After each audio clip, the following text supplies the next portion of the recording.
कक्षा 12वीं के ब्लूप्रिंट पर आधारित भूगोल विषय के इकाई 3 के महत्वपूर्ण वे प्रश्न जो 5 नंबर के आते हैं, ऐसे प्रश्नों को अभी लेकर आएंगे। इसके बाद आपके भूगोल विषय के सिलेबस का लगभग आधे से अधिक प्रश्नों का सॉल्यूशन और महत्वपूर्ण जानकारी आपको मिल जाएगी। आप चाहें तो इसके अतिरिक्त आपके किताबों से और भी प्रश्न तैयारी कर सकते हैं।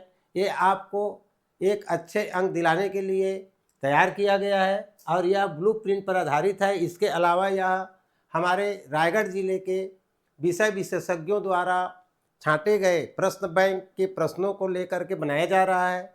इसके अतिरिक्त और भी महत्वपूर्ण प्रश्न हो सकते हैं। तो चलिए शुरू करते हैं। इस इकाई से आपको कितने नंबर के कितने प्रश्न पूछे जाएंगे। इसमें है प्राथमिक क्रियाएं, द्वितीयक क्रियाएं, तृतीयक एवं चतुर्थक क्रियाएं, परिवहन एवं संचार और अंतर्राष्ट्रीय व्यापार के अंतर्गत प्रश्न पूछे जाएंगे, जिसमें आपको कुल 12 नंबर के प्रश्न और 5 अंक के एक प्रश्न पूछे जाएंगे। 5 अंक के एक महत्वपूर्ण प्रश्नों में कौन कौन सा प्रश्न है उसको देखते हैं। इसमें पहला है स्थानांतरित कृषि किसे कहते हैं। स्थानांतरित कृषि शिफ्टिंग कल्चरवेशन एक ऐसी पारंपरिक यानी कि पुराने समय से, पारंपरिक शब्द मतलब यहाँ पर स्पष्ट है कि ये पुराने समय से चलते हुए आ रही पद्धति है जब जनसंख्या कम हुआ करता था। इसमें कृषक किसी भूखंड पर थोड़े समय तक खेती करता है, नाम से स्पष्ट है, स्थानांतरित है और नए भूभाग पर जाकर खेती करना शुरू कर देता है। इस प्रक्रिया में सामान्यतः वनस्पतियों को यानी कि जंगल को काटकर जलाकर भूमि को साफ किया जाता है, जिससे पौधों की राख उसके खाद का कार्य करती है। ये आप लिखोगे।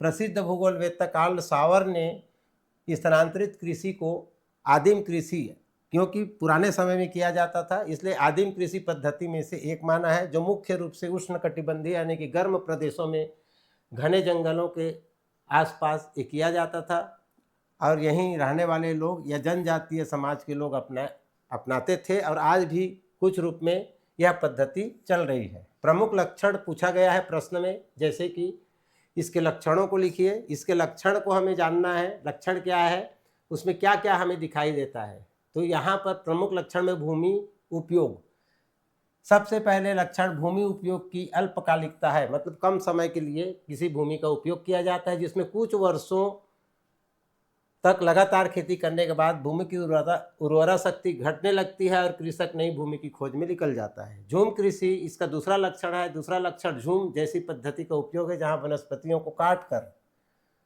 जलाकर भूमि को तैयार की जाती है।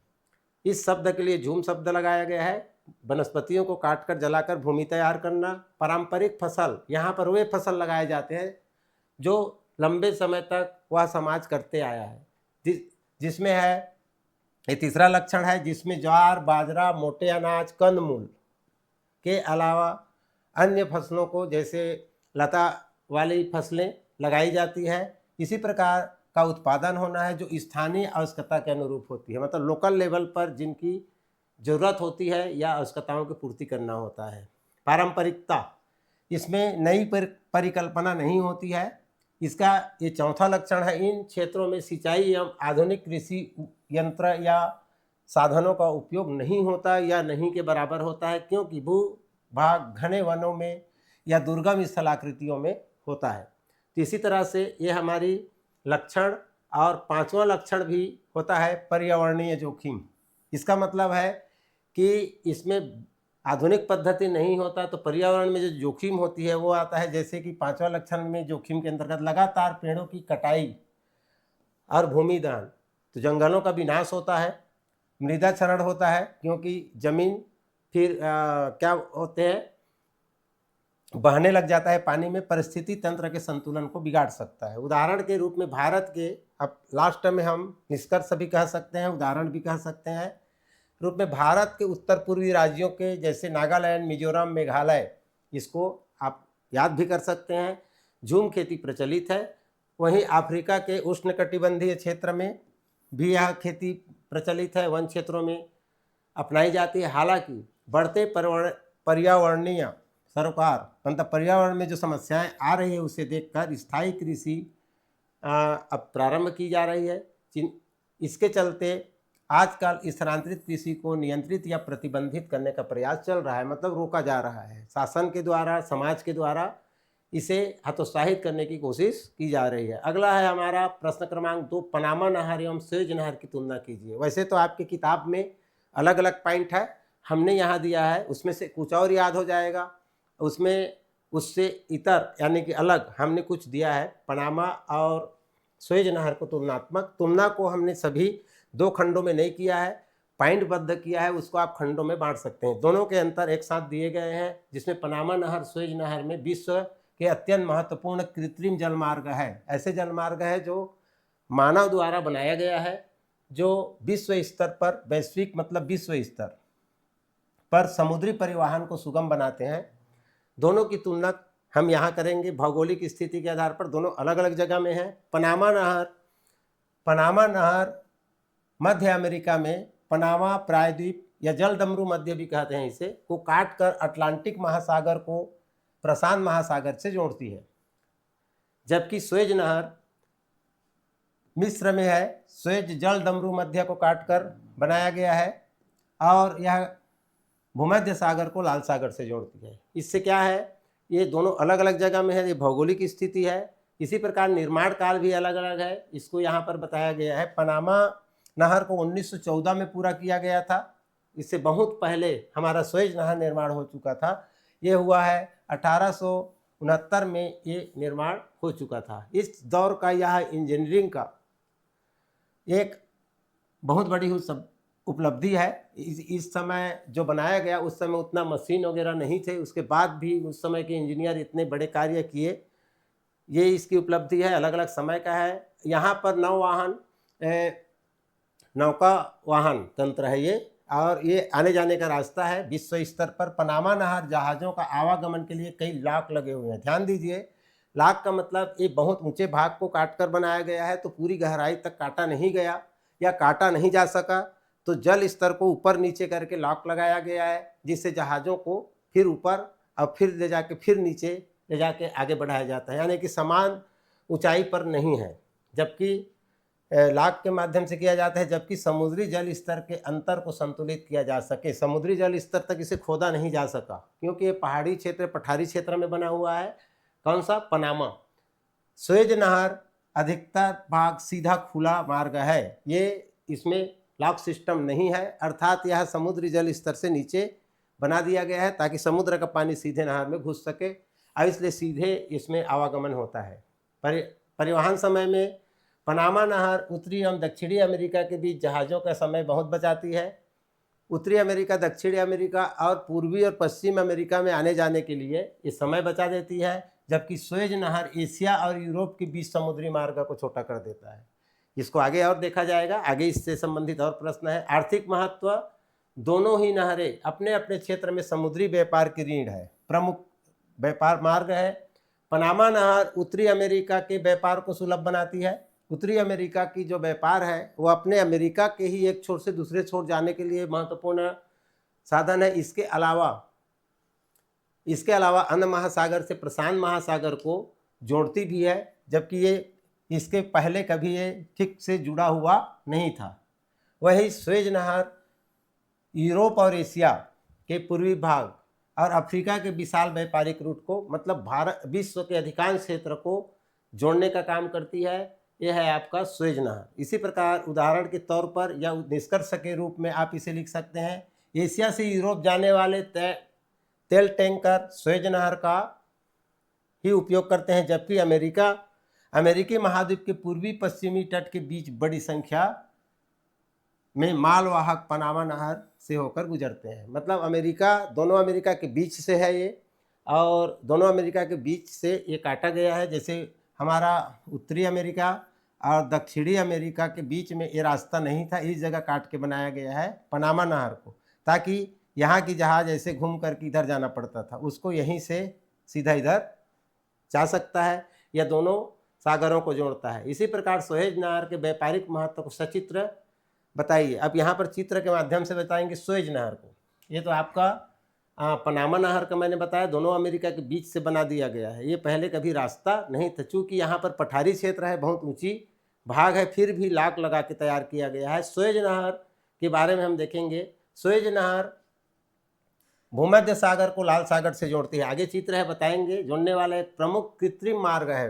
कृत्रिम मतलब बनाया हुआ जल मार्ग है, जिसका निर्माण 1869 में संपन्न हुआ था। यह नहर यूरोप, एशिया और अफ्रीका के बीच एक महत्वपूर्ण व्यापारिक सेतु यानी कि पुल का काम करती है, रास्ते का काम करती है। यदि हम इसके भौगोलिक मानचित्र दृश्यावलोकन कर लें, इधर नीचे दिया गया है, तो समझा जा सकता है कि सुएज नहर किस तरह से व्यापारिक मालवाहकों के लिए मार्ग छोटा कर देता है। कैसे छोटा करता है, पहले देखिए, यूरोप से जब एशिया तरफ जहाज आता था तो इस रास्ते से पूरा अफ्रीका महाद्वीप को घूमकर आता था।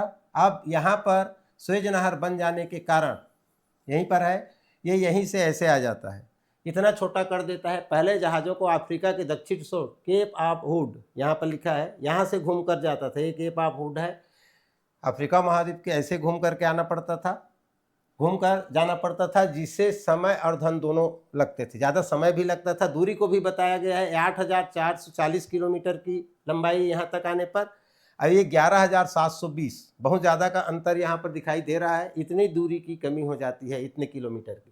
तो इस तरह से इस मानचित्र को आप आराम से बना सकते हैं रेखा चित्र के रूप में। व्यापारिक महत्व क्या है, सबसे पहले इसका समय और ईंधन की बचत प्रमुख है, ये तो ऊपर में हमने पढ़ लिया। सुएज नहर के माध्यम से एशिया, विशेषकर भारतीय उपमहाद्वीप और चीन तथा यूरोप के बीच व्यापार में काफ़ी सुगमता आई है, बहुत वृद्धि हुई है। दूसरा, पेट्रोलियम और प्राकृतिक गैस जैसे ऊर्जा वाले परिवहन इसी मार्ग से सरलता से हुआ है। कारण यहाँ पर हमें अरब देश है जहाँ पेट्रोलियम पदार्थ का उत्पादन होता है। इसी प्रकार तेल निर्यात करने वाले खाड़ी देश है अरब देश, खाड़ी वाले देश यूरोप तक कच्चे तेल का परिवहन कम समय में संभव हुआ। ध्यान से देखिए, इस चित्र को फिर से देखें। यहाँ से पहले इधर से ऐसे जाता, उसको यहीं से सीधे निकल जाते हैं। इस तरह से ये रास्ते छोटे हो गए। तीसरा, यह नहर वैश्विक मतलब विश्व स्तर पर व्यापारिक प्रतिस्पर्धा को भी प्रभावित करती है। पहले व्यापारिक प्रतिस्पर्धा का मतलब है कंपटीशन, तो खर्च कम आने लग गए, क्योंकि माल ढुलाई का खर्च कम होने से वस्तुओं का बाजारी मूल्य भी प्रभावित होता है या घटता है। निष्कर्ष या उदाहरण के तौर पर हम लिख सकते हैं, भारत से यूरोप के निर्यात होने वाले कपड़ा और मसाले इसी रास्ते से पहुंचती है, तेजी से पहुंचाने लगी है। साथ ही यूरोप के निर्यातक भी इसी मार्ग से लाभ उठाकर एशिया और अफ्रीका में अपने उपभोक्ताओं तक जल्दी पहुंच पा रहे हैं। हम एशिया से यूरोप भेज पा रहे हैं, यूरोप वाले हमारे एशिया तरफ सामग्री भेज सकते हैं। यही कारण है कि सुएज नहर को वैश्विक वाणिज्य का एक अहम बिंदु के नाम से जाना जाता है। विश्व स्तर पर ये एक प्रमुख रास्ता है जहां से विश्व स्तर पर हम सामग्रियों को इधर से उधर ले जा सकते हैं। प्रश्न क्रमांक 4, चलवासी पशुचारण और वाणिज्यिक पशुपालन में अंतर। पहले पुराने समय में पशुओं को चल फिर करके घूमगंतु जिसे बोलते हैं, घूम करके चलाते थे, और आजकल पशुओं को नहीं। इसके बारे में थोड़ा सा मैं पहले भी बोल चुका हूँ। पशुचारण में अंतर बताना है, 5 अंतर। चलवासी का मतलब है वे लोग जो पशुओं के साथ साथ जहाँ पशु चराते थे वहीं रहते थे, लेकिन आजकल पशु इधर उधर नहीं जाता है, उसका सामान इधर उधर आता है। चारा और पशु पर ही ज़्यादा फोकस करना है इसमें। चलवासी पशुचारण और वास्तविक पशुधन पालन दोनों ही पशु पर आधारित है, पशुधन पर आधारित है गतिविधियां हैं, जिससे मुख्य उद्देश्य है पशु उत्पाद प्राप्त करना, लेकिन इनकी प्रक्रियाओं, उद्देश्यों और सामाजिक आर्थिक संरचनाओं में अंतर है। इसे हम स्पष्ट करेंगे। दोनों का उद्देश्य एक ही है, उसके बाद भी आर्थिक उद्देश्य अलग है, परिभाषा व उद्देश्य। चलवासी पशुचारण पशुपालक अपने पशुओं के साथ चारागाह की तलाश में इधर उधर लगातार चलते फिरते रहते थे, जबकि इनकी यही आजीविका का एक साधन था, आधारित था आजीविका, इसी से वो अपना जीवन यापन चलाते थे। जबकि वाणिज्यिक पशुधन पालन मुख्यतः बाजार के लिए पशुधन या पशु उत्पादन करना है, जिसमें मांस, ऊन, दूध और चमड़ा आदि उत्पादन किया जाता है, इसी पर आधारित है। ये बाजार के लिए है, जबकि चलवासी जो है खुद के आवश्यकता के लिए है। भौगोलिक प्रसार किस क्षेत्र में था, ये किस क्षेत्र के आधार पर हम इसका अंतर करेंगे कि चलवासी पशुधन मुख्यतः सूखे या अर्ध शुष्क क्षेत्र जैसे सहारा मरुस्थल, के समीप मध्य एशिया के स्टेपी क्षेत्र में होता था, जबकि वाणिज्यिक पशुधन पालन का विकास ऑस्ट्रेलिया, न्यूजीलैंड, अर्जेंटीना आदि विकसित देशों में हुआ है। उन क्षेत्रों में होता है जहां बाजार और परिवहन सुविधाएं उपलब्ध है, जहां इसकी खपत अधिक है। इसी प्रकार प्रबंधन, देखरेख, इसकी क्रियाकलाप, चलवासी पशुधारण प्रणाली में आधुनिक पशु प्रबंधन तकनीकों का अभाव है। सिंपल से इसे पालन पोषण किया जाता था, जबकि वाणिज्यिक पशु प्रणाली में वैज्ञानिक पद्धति का उपयोग होता है। पशुओं का देख रेख, चिकित्सा आदि, टीकाकरण, प्रजनन प्रबंधन और मशीनों द्वारा दूध दूहना या दूध संग्रहण, बहुत सारे काम आधुनिक पद्धति से होता है। यहाँ तक कि उनके पंखे, बिजली, चारा, भोजन, पानी सबकी व्यवस्था अच्छे से किया जाता है। प्रबंधन, ठीक है। इसके लिए आर्थिक महत्व क्या है? मंगोलिया के चरवाहा जनजाति चलवासी पशु परिवार, मंगोलिया के बारे में बताया गया है। यहाँ के चलवासी पशु परिवार जो है या समुदाय की आजीविका हेतु महत्वपूर्ण होती है। ये मंगोलिया में ये इसकी एक जाति ही है, एक समाज ही है जो पशुपालन का काम में करती है। जबकि ऑस्ट्रेलिया में बड़े बड़े फर्म, बड़े बड़े उद्योगपति वाणिज्यिक प्रणाली में बड़े बड़े पैमाने पर उत्पादन करके राष्ट्रीय एवं अंतर्राष्ट्रीय बाजार में अपने उत्पाद या मुनाफा कमाते हैं या उत्पाद भेजते हैं। ये इसका लक्षण है। आर्थिक महत्व, ये कमाने के लिए है, जबकि वो रोजी रोटी के लिए है, एक समाज के द्वारा किया जाता है। यहाँ पर निष्कर्ष में हम जा सकते हैं, दोनों पद्धतियाँ भौगोलिक परिस्थितियों, संसाधनों की उपलब्धता और सामाजिक संरचना के अनुसार विकसित हुई है। पहला पद्धति क्या हुआ है कि लोगों को रोजगार चाहिए था, खाना पीना चाहिए था, भोजन चाहिए था, इसलिए अपनी आवश्यकता की पूर्ति के लिए किए। अब दूसरा अभी जो आया है आपका वाणिज्यिक पशुधन पालन, इसमें क्या हुआ है कि लोगों की ज़रूरत को ध्यान में रखकर बड़े पैमाने पर उत्पादन किया गया और इसे व्यापारिक रूप दिया गया। दोनों का उद्देश्य समय के साथ बदला है। 5वां नंबर का प्रश्न हम आते हैं, जनसंचार के किन्हीं 5 साधनों को। ये सब लोग जानते हो, संचार के साधन जिसमें सूचनाएं एक स्थान से दूसरे स्थान पहुंचा जा सके।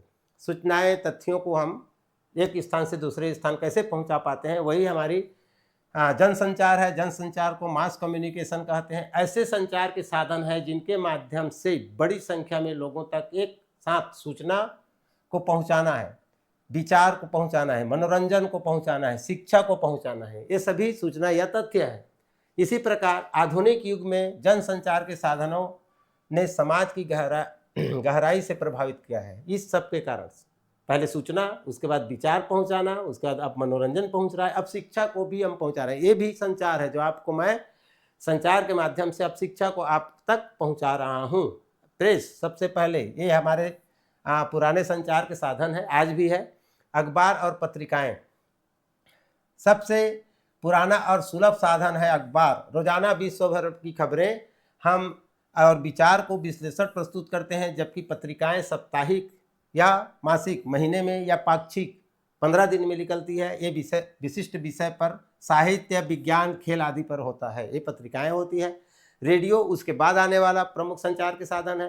रेडियो प्रसारण के द्वारा हम किसी बातों को सुना करके लोगों को, जो पढ़ना नहीं जानता है, एक महत्वपूर्ण, इसको क्या है, जो पढ़ना जानता है वो पढ़ पाता है, इसको जो पढ़ना नहीं जानता है वो सुन करके जान लेता है। व्यापक पहुंच रखने वाला माध्यम है, इसमें एक साथ कई लोग सुन सकते हैं।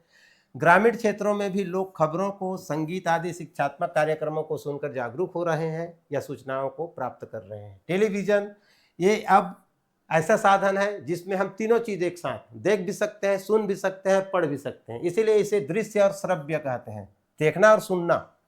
इसी प्रकार पढ़ना भी उसी में शामिल है। माध्यम है जो सूचना, समाचार और मनोरंजन को, शिक्षा को दर्शकों के समक्ष चित्र और ध्वनि, दृश्य और श्रव्य, ऑडियो और विजुअल के साथ प्रस्तुत करता है। यह सबसे लोकप्रिय और सशक्त संचार माध्यम में से माना जाता है। अब वर्तमान में एक और आया है जिसे हम इंटरनेट कहते हैं।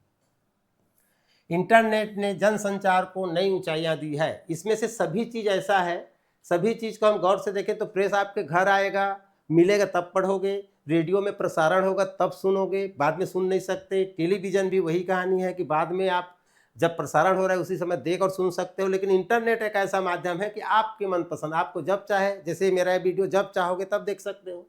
इसी तरह से ये एक महत्वपूर्ण साधन है। इंटरनेट संचार को नई ऊंचाइयों पर पहुंचा दिया है। Social media, blog, website, online news portal के माध्यम से कोई भी व्यक्ति आसानी से जानकारी हासिल कर सकता है और साझा भी कर सकता है, लोगों को भेज सकता है। शेयर करना, आप भी शेयर करिए, लाइक करिए, सब्सक्राइब करिए। आपके लिए ये काफ़ी समय मेहनत करने के बाद ये 40 मिनट, 30 मिनट, 20 मिनट का वीडियो बनाने में लिए 4 घंटा, 5 घंटा, 6 घंटा लिखा जाना, बनाया जाना है। फिर भी यह पुराने समय के अपेक्षा कम ही समय में तैयार हो रहा है, कम व्यक्तियों में हो रहा है। अकेले मैं एक व्यक्ति आपके लिए पर डे ये 40 मिनट, 4 घंटे का वीडियो तैयार कर दे रहा हूँ। इसी सामग्री को बनाने के लिए किसी समय में 4 दिन, 5 दिन और 10 आदमी काम करते थे। अब आता है सिनेमा। सिनेमा 5वां नंबर, हमको 5 लिखना है। फिल्म उद्योग मनोरंजन का विशाल साधन होने के साथ साथ सामाजिक संदेश को भी हमारे सामने प्रस्तुत करता है। इसी प्रकार सांस्कृतिक मूल्यों का प्रसारण भी एक माध्यम है। यह संचार का एक ऐसा रूप है जो भावात्मक और रचनात्मक व्यक्ति प्रदान करता है। उदाहरण के तौर पर, आप निष्कर्ष के तौर पर भी आप इसे लिख सकते हैं। किसी अल्पकालिक स्थिति जैसे प्राकृतिक आपदा में रेडियो टेलीविज़न के माध्यम से सूचनाओं को पहुंचाया जाता है, जनमानस तक त्वरित सूचना दी जाती है, जबकि इंटरनेट प्लेटफार्म लोगों के अनुभव और सलाह की रियल टाइम जोड़ देता है। देखिए, दोनों में एक अंतर और बताया गया है कि हम अन्य जो साधन है उसमें सूचना को लोगों तक पहुंचा सकते हैं, लेकिन इंटरनेट माध्यम ऐसा साधन है जिसके माध्यम से हम लोगों तक सूचना तो भी पहुंचा सकते हैं, वहां से फीडबैक भी ले सकते हैं। आपको मैं पढ़ा तो सकता हूं अभी, लेकिन आपसे फीडबैक भी आ जाएगा। आप कमेंट कर सकते हो, आपको कैसे लग रहा है और आपको क्या चाहिए, मुझ तक भी सूचनाएं आ जाएगी। सूचना देने वाला भी सूचना प्राप्त कर सकता है सूचना प्राप्त करने वाला से। तो आप भी यहाँ कमेंट करिए और आप जो सूचना हमें देना चाहते हैं वो भी हम आपसे ले सकते हैं। केवल ये एक तरफा नहीं, दो तरफा है इंटरनेट, दोनों तरफ से सूचना आदान प्रदान होती है। 6वां है, उद्योगों के स्थानीयकरण के कारकों का वर्णन कीजिए। ये महत्वपूर्ण प्रश्न है जिसको मैं कक्षा में भी आप लोगों को बताया है। मतलब कोई उद्योग जो है किसी स्थान पर क्यों लगाया जाता है ये बताना है। स्थानीयकरण मतलब किसी जगह पर उद्योग कहाँ लगाना चाहिए, किस जगह पर लगता है, कहाँ उद्योगपति को फायदा होगा और समाज को फायदा होगा, ये देखा जाता है। तो इसको हम देखेंगे, उद्योगों का स्थानीयकरण। इंडस्ट्रियल लोकेशन, किसी विशिष्ट भौगोलिक क्षेत्र में कारखानों एवं विनिर्माण इकाइयों का स्थापित होने की प्रक्रिया को दर्शाता है। किसी जगह पर हम उद्योग को स्थापित करना चाहते हैं तो किस जगह पर करें, ये महत्वपूर्ण बात है। किस जगह पर उद्योग हम स्थापित करना चाहते हैं ये दर्शाना है। विशिष्ट अर्थशास्त्री अल्फ्रेड वेबर ये इसी के लिए विचारधारा प्रस्तुत किए थे। स्थानीयकरण सिद्धांत एक दिया गया है उनके द्वारा, में विभिन्न लागत घटकों, परिवहन, श्रम, पूंजी का उल्लेख किया है। उनके सिद्धांत के अनुसार उद्योगों के स्थानीयकरण में सबसे प्रमुख बात है कच्चा माल। कच्चा माल के लिए उन्होंने क्या क्या है, पॉइंट को आप सही सही समझिएगा, है ना, कि क्यों कच्चे माल की जगह पर हम करना चाहेंगे। उद्योगों का स्थानीयकरण का मुख्य कारकों में सबसे पहला कच्चा माल है। कच्चे माल के आधार पर हम उद्योग स्थापित करते हैं। कच्चा माल ही नहीं रहेगा तो उद्योग रहेगा नहीं। अब उसे कहाँ करना है इसको भी उन्होंने बताया है कि उद्योग कच्चे माल पर अत्यधिक निर्भर हो तो वह कच्चे माल उत्पादन के क्षेत्र के निकट लगता है। कच्चे माल पर यदि उद्योग निर्भर है तो कच्चे माल की जगह पर लगेगा, स्थापित होना पसंद करेगा। क्योंकि उदाहरण के लिए इस्पात उद्योग जो है, लोहा इस्पात उद्योग अगर कोयला क्षेत्र में लगेगा या लोहा इस्पात के क्षेत्र में लगेगा, क्योंकि इसका कच्चा माल ज़्यादा भारी होता है, निर्मित माल हल्का हो जाता है। तो कच्चा माल की जगह में लगाएंगे या कोयला की जगह में लगाएंगे। हम कच्चा माल को ढो करके, इतना सा कच्चा माल ढो करके इतना सा लोहा बनाने के लिए काहे ज़्यादा सामग्री को हम परिवहन करें। यह है। दूसरा, ऊर्जा स्रोत।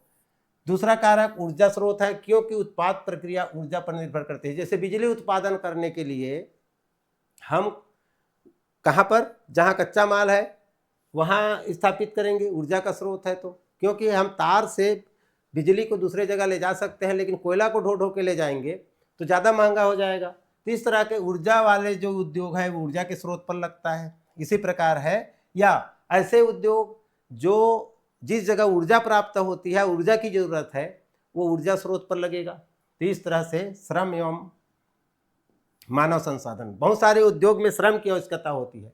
अब ऐसे जगह पे उद्योग लगाना पड़ता है जिसमें महत्वपूर्ण साधन जो है, हमें श्रम की आवश्यकता है। रोजगार मानव संसाधन की जरूरत है, ज़्यादा आदमी को द्वारा काम करना है तो हमें कुशल और अकुशल श्रम की आवश्यकता होती है। श्रम एक मानव संसाधन है, जहाँ कुशल या अकुशल श्रम सबसे सस्ते या आसानी से मिलेंगे। उद्योग वहाँ लगेंगे, उद्योग वहाँ पसंद करते हैं। उदाहरण के लिए वस्त्र उद्योग और IT इंडस्ट्री। ये वस्त्र उद्योग में मानव संसाधन अधिक लगता है, तो कच्चे माल इसमें अहम नहीं है। कच्चे माल हल्के होते हैं, जैसे आपका रुई है, कपास। कपास को कहीं से कहीं ले जाया जा सकता है, क्योंकि कपड़ा को ले जाने से अच्छा कपास को ले जाया जाए, ताकि जहाँ कम या सस्ते मजदूर मिल जाते हैं वहाँ लगाया जाए। तो इस तरह से हम उद्योग कहाँ लगाएंगे, इन सब बातों पर ध्यान देना पड़ता है। बाजार की निकटता, कुछ संसाधन, कुछ उत्पाद जो है बाजार की तलाश में रहता है, बाजार की जगह पर उद्योग लगाया जाता है। जैसे पानी की बोतल, पानी पीने का पानी का बोतल है, उसको हम कहाँ लगाएं, जहाँ खरीदार नहीं है वहाँ लगाएंगे तो इतना सारा को ढोना पड़ेगा। इसलिए जहाँ बिकता है वहीं लगाएं, ताकि परिवहन साधन लागत कम आए। बाजार की निकटता उत्पादन के लिए अधिक कच्चा माल यदि अनेक जगह पर मिल जाती है। यदि कच्चा माल कहीं भी मिल जाए तो हम बाजार के निकट लगाएंगे उद्योग को। भाई दूर में क्यों लगाएंगे, सामान को ढोना पड़ेगा। अनेक जगहों पर लगाना आसान हो, परंतु तैयार माल को बेचने के लिए बड़ा बाजार दूर हो तो परिवहन लागत बढ़ जाती है। अतः बाजारों के समीप होना भी कई बार महत्वपूर्ण है। जैसे मैंने अभी पानी की बाटल का उदाहरण दिया, तो बाजार के समीप लगेगा, क्योंकि पानी सब जगह उपलब्ध है। रिफाइनरी मशीन हम बाजार के करीब लगाएंगे, ऐसा तो नहीं कि बहुत दूर में लगा के उसका बाटल को ढो के ले जाएंगे।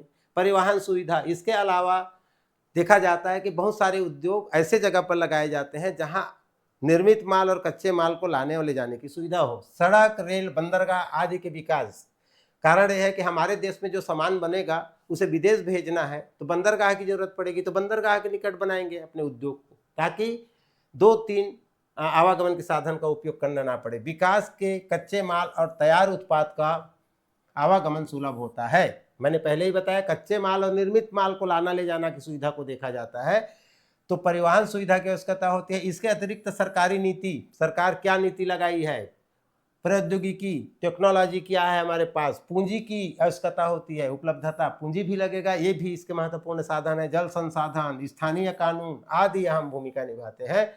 उपयुक्त के अतिरिक्त पुणे, मुंबई का क्षेत्र में कपड़ा व औद्योगिक इकाइयों का विकास केवल बंदरगाह के निकटता के कारण ही नहीं हुआ, बल्कि परिवहन सुविधाओं के कारण भी हुआ है। कुशल श्रमिक वहाँ मिल जाते हैं, आर्थिक साधन है, मतलब पैसे भी वहाँ है, इसके कारण हुआ है। इसी तरह बेंगलुरु में IT उद्योग का विकास हुआ है, भारत के बेंगलोर में, वो प्रतिभा और अनुकूल सरकारी नीति के कारण हुआ है। वहाँ की सरकारी नीति इसके अनुकूल है। ये आपका उद्योगों के स्थानीयकरण का प्रमुख बातें हैं। संयुक्त राज्य अमेरिका में महामार्ग का उच्च घनत्व पाया जाता है। इसका कारण, महामार्ग मतलब हमारे यहाँ नेशनल हाईवे कहते हैं, अब पूरे सब जगह के मार्गों को महामार्ग कहा जाता है। संयुक्त राज्य अमेरिका USA में विश्व के सबसे विस्तारपूर्ण और उन्नत परिवहन तंत्र है।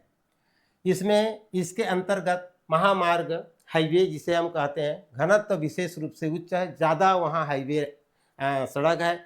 विकसित अर्थव्यवस्था, पहला कारक, इसके कई कारण हैं।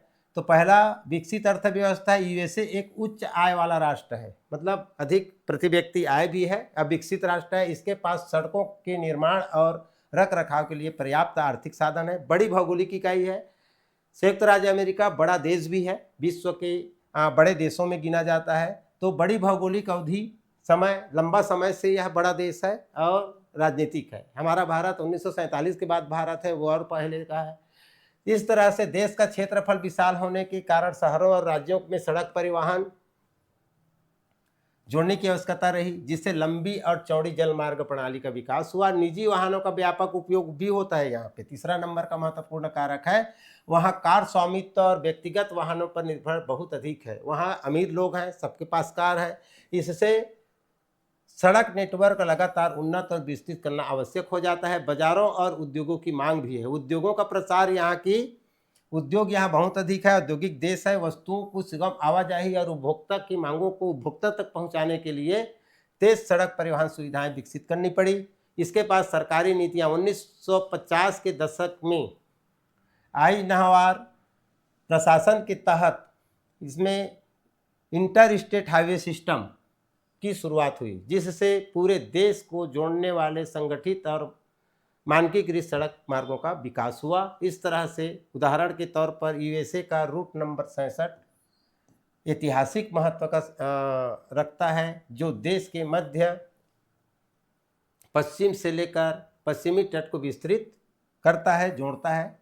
इसी प्रकार दूसरे चरण में है इंटर स्टेट 90 है। यहाँ पे देश को पूर्व से पश्चिम तक जोड़ने वाला सबसे लंबा राजमार्ग है। इन मार्गों ने अमेरिका की आवागमन व्यवस्था को तेज, सुव्यवस्थित और आर्थिक दृष्टि से लाभप्रद बनाने में अहम भूमिका निभाई है। 8वां नंबर के प्रश्न आते हैं, विश्व के प्रमुख समुद्री मार्ग। विश्व में अब समुद्री परिवहन के बारे में भी एक प्रश्न पूछा जा सकता है, आवागमन के साधन पर ही है। विश्व के प्रमुख समुद्री मार्ग में हमारे पास वैश्विक बाजार संपर्क का आधार है। विश्व का बाजार, विश्व स्तर पर बाजार ही सबसे महत्वपूर्ण है, क्योंकि पृथ्वी के विशाल भूभाग को महासागरों से अलग कर रखा है।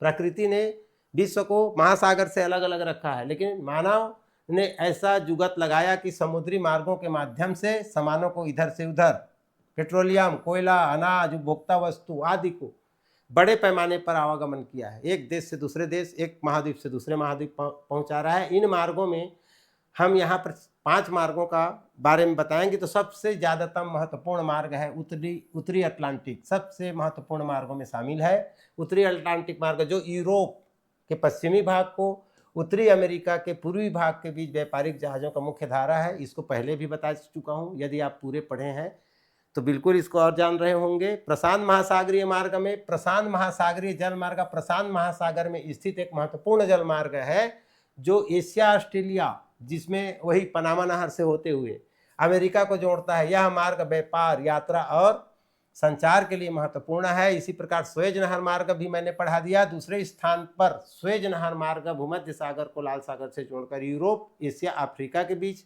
आवागमन को छोटा बनाता है। तो पनामा नहर मार्ग को भी हमने अलग से पढ़ा है। पनामा नहर मार्ग उत्तरी अमेरिका, दक्षिणी अमेरिका के पूर्वी पश्चिमी तट के बीच को व्यापार का आसान बनाता है। केप ऑफ हुड, इसको भी हमने बता दिया है जिस समय सुएज बताया। इसी प्रकार 5 को आप लिख सकते हैं। अफ्रीका के दक्षिणी छोर से होकर पारंपरिक रूप से एशिया, यूरोप को जोड़ता था। पारंपरिक का मतलब पुराने समय से, जब सुएज नहर नहीं बना था। हालांकि सुएज नहर के खुलने के बाद इसका महत्व कुछ कम हो गया।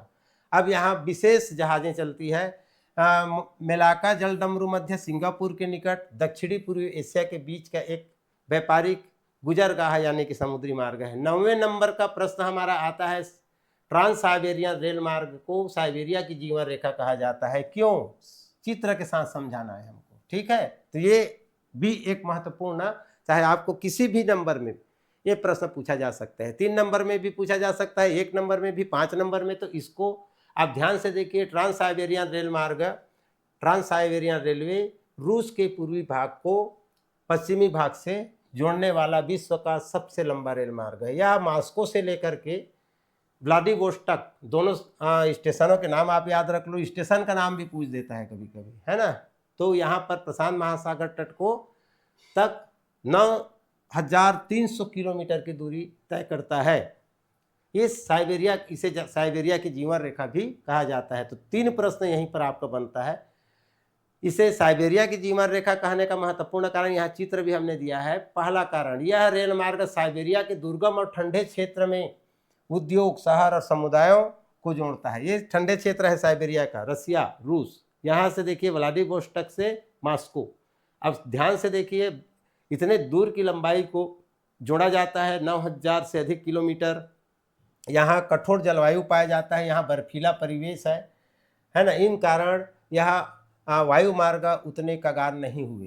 तो यहाँ पर रेलवे लाइन बिछाया गया है, इसलिए रेलवे ने लोगों को निरंतर संपर्क में, आवागमन में रखा। ये आपका रूस का ट्रांस साइबेरियन रेल मार्ग आपको लाल कलर से दिखाया गया है। दूसरा कारण, यह मार्ग प्राकृतिक संसाधन, कोयला, लोहा, इसका लकड़ी, तेल और प्राकृतिक गैस के दोहन, उनके परिवहन में हम भूमिका निभाता है। तीसरा कारण है, पूरे रूस के पूर्वी हिस्से, रूस का ये पूर्व हिस्सा, ये वाला, ये रूस का पश्चिमी हिस्सा, इधर रूस के पूर्वी हिस्से को आर्थिक गतिविधियों से जोड़कर यह रेल मार्ग वहाँ शहरों और कस्बों के विकास को प्रोत्साहित किया। बड़े बड़े शहर इसी क्षेत्र में बसा हुआ है। चौथा कारण है, अंतर्राष्ट्रीय परिदृश्य में भी यह मार्ग चीन तथा मंगोलिया जाने वाले रेल नेटवर्क से जोड़ता है। चीन और मंगोलिया, आपको यहाँ पर इधर चीन इधर मंगोलिया है, इसको जोड़ने का भी काम करता है दूसरे देश को, और इसमें व्यापार और सांस्कृतिक आदान प्रदान भी करता है। इसके उदाहरण या निष्कर्ष के रूप में हम कह सकते हैं बड़े बड़े साइबेरिया शहर का विकास इसी रेल मार्ग में हुआ है। साइबेरिया के बड़े बड़े शहर हैं,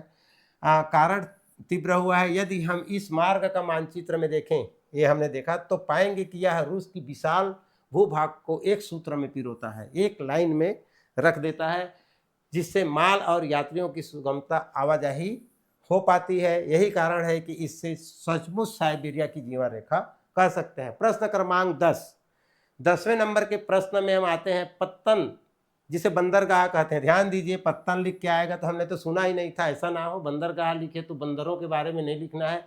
किस प्रकार के व्यापार के लिए सहायक है पत्तन? पत्तन का वर्गीकरण उनकी अवस्थिति के आधार पर वर्गीकरण भी करना है, उसके बारे में भी बताना है। तो यहाँ पर पत्तन पोर्ट समुद्री तटों या नदी मुखों पर स्थित स्थल है। समुद्र के किनारे जो बंदरगाह होते हैं, जहाज़ों का आवागमन, पानी जहाज, जहाँ जहाँ जहाज आएगा उसको पानी जहाज ही समझना है। लोडिंग अनलोडिंग की सुविधा होता है वहाँ पे। भंडारण और अन्य व्यापारिक गतिविधियाँ उत्पन्न होती है वहाँ पर। भंडारण का मतलब गोदाम भी होता है, लोडिंग अनलोडिंग की सुविधा होती है, कोई प्लेटफार्म होता है जिससे जहाज पर रखा जाए। ये स्थायी रूप से विकसित संरचनाएं व्यापार को सरल बनाने में बहुत सहायक होती है, क्योंकि विशाल मालवाही जहाज, पानी जहाज, अंतर महाद्वीपीय, एक महाद्वीप से दूसरे महाद्वीप, अंतरराष्ट्रीय, एक राष्ट्र से दूसरे राष्ट्रीय स्तर पर भारी मात्रा में वस्तुओं का आवागमन संभव करती है या पहुंचाती है। सबसे पहले पत्तन अंतर्राष्ट्रीय व्यापार को बढ़ावा देने में सहायक है। सबसे पहली बात तो यही है कि ये एक देश से दूसरे देश व्यापार बढ़ाता है, क्योंकि इन्हीं स्थानों से आयात निर्यात ज़्यादातर गतिविधियां संचालित होती है। दूसरा है पत्तन के माध्यम से कच्चे माल जैसे खनिज, कृषि उपज, पेट्रोलियम आदि को आसानी से हम किसी भी दुनिया में, यानी कि दुनिया के किसी भी कोने में पहुंचाया जा सकता है। तीसरा कंटेनर, आप लोग ट्रेन में देखे होंगे, बड़ा बड़ा कंटेनर रहता है जिसको वैसी का वैसी इधर से उधर ले जाते हैं। कंटेनर टर्मिनलों की सुविधा होता है। इसमें होने से अनेक प्रकार की वस्तुएं एक ही पोत में संगठित तरीके से भेजी जा सकती है। मतलब एक बार फैक्ट्री से जो सामान लद गया एक कंटेनर में, वो सामान को लोडिंग अनलोडिंग नहीं करते हैं, सीधे कंटेनर को हमारी ट्रेन से उठा करके ट्रक में रख देंगे, ट्रक से उठा करके वहाँ के जहाज में रख देंगे, जहाज से उठा करके वहाँ के ट्रक में रख देंगे, जहाँ बिकेगा वहीं खुलेगा। इस तरीके का भी सुविधाएं इसके अंतर्गत होने लगी है। वर्गीकरण की अवस्थिति के आधार पर पत्तनों का वर्गीकरण ये पूछ सकते हैं। दो चीजें खास है इसमें। समुद्री पत्तन, वे पत्तन जो सीधे महासागर से जुड़े हो, जैसे मुंबई भारत का, संघाई चीन का और रॉटरडैम नीदरलैंड का, ये सीधे समुद्र के किनारे हैं। इसी प्रकार नदी पत्तन, वे पत्तन जो नदियों के किनारे स्थित हो, नदी के द्वारा जुड़ा हुआ हो, समुद्र और नदी के, जैसे कोलकाता हुगली नदी के किनारे और लंदन में टेम्स नदी के किनारे। ये उदाहरण भी आप लोग जरूर याद कर लीजिएगा। स्टराइन पत्तन, वे पत्तन है जो नदी मुख हो, नदी मुख पर भी होता है, एस्चुरी जिसे बोलते हैं, वहाँ पर होता है, पर स्थित होते हैं जहाँ नदी समुद्र में मिलती है। उदाहरण के लिए हैबर्ग के हल्बन नदी के मुहाने पर एक स्टीराइन पत्तन के नाम से जाना जाता है। कठिन शब्द है, याद कर लेना। प्राकृतिक बंदरगाह, कुल मिला के पत्तन है ना, प्राकृतिक पत्तन या बंदरगाह, जहाँ तटवर्ती आकृतियां स्वयं ही जहाज के लिए सुरक्षित हो। पहले से ऐसे लगता है कि प्रकृति ने तैयार कर दिया है ना, आश्रय प्रदान करती है। जैसे रियो डी जेनेरो ब्राजील में है, जिसे मानव ने नहीं बनाया, अपने आप बनाया, भले ही व्यवस्थित किया गया है। कृत्रिम या विकसित पत्तन जिसने मानव ने बनाया, जहाँ सुरक्षा और गहराई सुनिश्चित करने के लिए, जहाँ सुरक्षा की व्यवस्था और गहराई को खोद करके बनाया जाता है, सुनिश्चित करने के लिए मानव निर्मित संरचनाओं का निर्माण किया जाता है। जैसे सिंगापुर को खोद करके बनाया गया है, गहराई उतना नहीं रहा होगा। ये सभी पत्तन देश की आर्थिक विकास, रोजगार सृजन, रोजगार के साधन, अंतर्राष्ट्रीय कारोबार की रीढ़ माने जाते हैं। अब हमारे पास आता है यहाँ आज का अंतिम प्रश्न है 11 नंबर का, पर्यटन। ये भी एक महत्वपूर्ण प्रश्न है। पर्यटन से क्या तात्पर्य है, पर्यटन किसे कहते हैं, ये प्रश्न 1 नंबर में भी पूछे जा सकते हैं। पर्यटन की प्रमुख विशेषताओं तथा पर्यटन को आकर्षित करने एवं प्रभावित करने वाले प्रमुख कारक का वर्णन कीजिए। कई बातें एक साथ जोड़ दिया है, तो जहां 5 नंबर के प्रश्न पूछेंगे वहां छोटे छोटे प्रश्न को जोड़कर भी प्रश्न बनाए जा सकते हैं। तो तो टूरिज्म, पर्यटन, यात्रा वगैरह करते हैं हम लोग, इसे कहा जाता है। इस प्रश्न के बाद हम लेकर आएंगे आगे का। तो अब इतने ज़्यादा प्रश्न नहीं है, आगे की इकाइयों में छोटे छोटे वीडियो के माध्यम से जल्दी जल्दी अपलोड करके आपके समय तक हम पूरा कर देंगे। तो पर्यटन से आशय उस गतिविधि से है जिसके अंतर्गत कोई व्यक्ति अपने दैनिक वातावरण से बाहर दूसरे स्थानों की यात्रा करता है, घूमने जाता है। कुल मिला के पर्यटन का मतलब यही है। प्रश्न क्रमांक हमारा चल रहा है 11।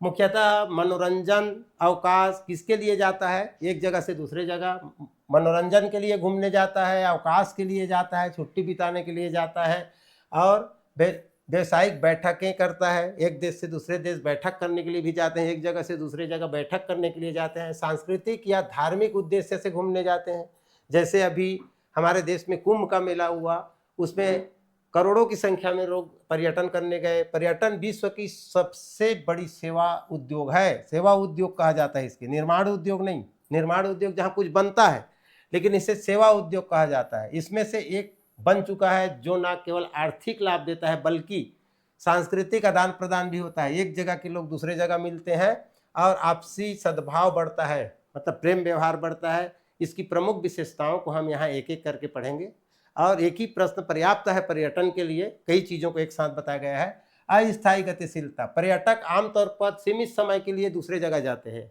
अस्थायी गतिशीलता, कम समय के लिए दूसरे जगह जाना के लिए किसी स्थान पर जाते हैं और वापस लौट आते हैं। इसकी हम विशेषता को पढ़ रहे हैं। दूसरा है बहुविध उद्देश्य। उद्देश्य एक नहीं होता है घूमने जाने का, कई उद्देश्य होते हैं। ऊपर हमने पढ़ा अवकाश, छुट्टी बिताने के लिए, तीर्थ यात्रा के लिए, रोमांस एडवेंचर करने के लिए, व्यवसायिक सम्मेलन यानी कि मीटिंग वगैरह में भाग लेने के लिए, सम्मिलित होने के लिए जाते हैं। तीसरा है अर्थव्यवस्था में योगदान। पर्यटक अपने ठहरने, भोजन, यात्रा, खरीदारी के लिए होटल, दुकान, होटल आदि का यहाँ पर व्यवसाय होता है, जिससे होटल, परिवहन, हस्तशिल्प इत्यादि को बढ़ावा मिलता है। यदि आवागमन होगा, पर्यटन होगा, तभी ये सब चलते हैं। देखिए, ठहरने की जगह, भोजन, यात्रा, खरीदारी के लिए दुकान, परिवहन, आने जाने का साधन, जिससे होटल वगैरह, हस्त आदि चीज इसी से चल रहा है। सबसे ज़्यादा अर्थव्यवस्था में योगदान दे रहा है। संस्कृति का आदान प्रदान, एक जगह का आदमी दूसरे जगह जब जाता है तो संस्कृतियों का आदान प्रदान होता है। विभिन्न देशों, स्थलों से आने जाने वाले पर्यटक वहाँ सांस्कृतिक रीति रिवाज आदि जीवन शैली का अनुभव करते हैं, दूसरे से सीखते हैं बहुत सारी चीज़ें, जो संस्कृति का संवाद उत्पन्न होता है और दूसरे जगह के बारे में हम जानते हैं। रोजगार सृजन, जैसे ऊपर बताया गया, पर्यटन क्षेत्र प्रत्यक्ष और परोक्ष रूप से, प्रत्यक्ष और अप्रत्यक्ष रूप से बड़े पैमाने पर रोजगार पैदा करता है। ये प्रत्यक्ष भी करता है, ये सब मैंने बताया है उसके आधार पर। अब पर्यटन को आकर्षित एवं प्रभावित करने वाले भी कारक है। पर्यटन आखिर होता क्यों है, कौन सा इसको आकर्षण देता है, क्यों जाता है आदमी एक स्थान से दूसरे स्थान, है ना, इसको प्रभावित कौन करता है, इसको बताना है। प्राकृतिक सौंदर्य, भौगोलिक विविधता, हम ऐसे जगह को देखने जाते हैं जिसकी कल्पना करते हैं, किसी पहाड़ को देखने, समुद्र तट को देखने, वन्य जीव आदि को देखने के लिए हम घूमने चले जाते हैं। किसी जंगल में चले जाते हैं, पहाड़ में चले जाते हैं, समुद्र में नहाने चले जाते हैं, क्योंकि हमारे पास समुद्र नहीं है। दूसरा है सांस्कृतिक व ऐतिहासिक विरासत। इसमें किसी मंदिर को, किसी महल को, किसी स्मारक को, ऐतिहासिक स्थल को देखने चले जाते हैं। चलो रे इस मंदिर को देखने चलते हैं, कोणार्क चलते हैं, पुरी चलते हैं।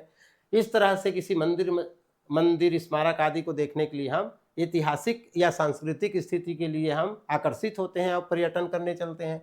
अवसंरचना, इंफ्रास्ट्रक्चर को देखने के लिए, सुगम परिवहन, होटल और रेस्टोरेंट की सुगम गुणवत्ता यदि जहाँ है वहीं हम जाना चाहेंगे। सबसे पहले तो यही पता लगाते हैं कि अरे इस जगह पे जाएंगे तो रहने, आने जाने, ठहरने का जगह है कि नहीं, कि ऐसे वहाँ भूखे मरेंगे।